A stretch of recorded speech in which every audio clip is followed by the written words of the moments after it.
আসসালামু আলাইকুম ওয়ারাহমাতুল্লাহ। মধ্যপ্রাচ্যের আকাশে আজ যুদ্ধের কালো মেঘ। ইরানের মাটির নিচ থেকে যখন একের পর এক মিসাইল গর্জে উঠছে আর ইসরায়েলের আকাশ প্রতিরক্ষা ব্যবস্থা যখন কাঁপছে, তখন পুরো বিশ্বের নজর এখন পারস্যের এই যোদ্ধাদের দিকে। কিন্তু এই রণহুঙ্কার কি কেবলই একটি যুদ্ধ, নাকি এর পেছনে লুকিয়ে আছে ১৪০০ বছর আগের সেই অমোঘ ভবিষ্যৎবাণী? আজ আমরা জানব পারস্যের এই উত্থান নিয়ে বিশ্বনবী হজরত মোহাম্মদ সাল্লাল্লাহু আলাইহি ওয়াসাল্লামের সেই বিস্ময়কর ঘোষণাগুলো।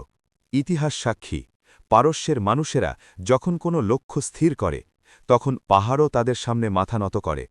একদা সাহাবিদের সামনে রাসূলুল্লাহ সাল্লাল্লাহু আলাইহি ওয়াসাল্লাম হজরত সালমান ফার্সি রাদিয়াল্লাহু আনহু এর কাঁধে হাত রেখে বিশ্ববাসীকে এক অকল্পনীয় সংবাদ দিয়েছিলেন।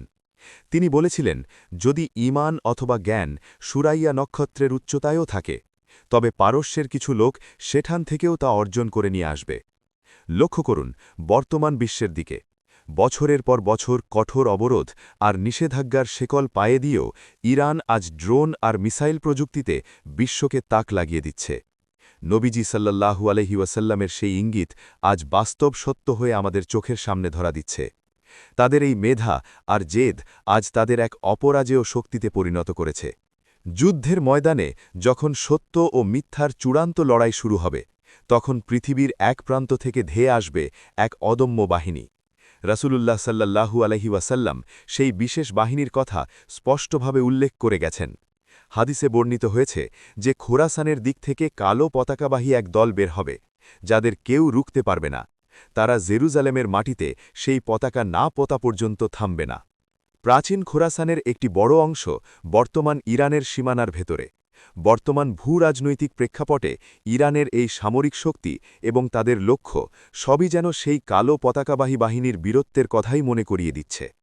রাসূলুল্লাহ সাল্লাল্লাহু আলাইহি ওয়াসাল্লাম আরও নির্দেশ দিয়েছেন যে তোমরা যখন সেই কালো পতাকাবাহী বাহিনীকে দেখবে, তখন বরফের ওপর হামাগুড়ি দিয়ে হলেও তাদের সাথে যোগ দিও, কারণ তাদের মধ্যেই থাকবেন আল্লাহ খালিফা মাহদি।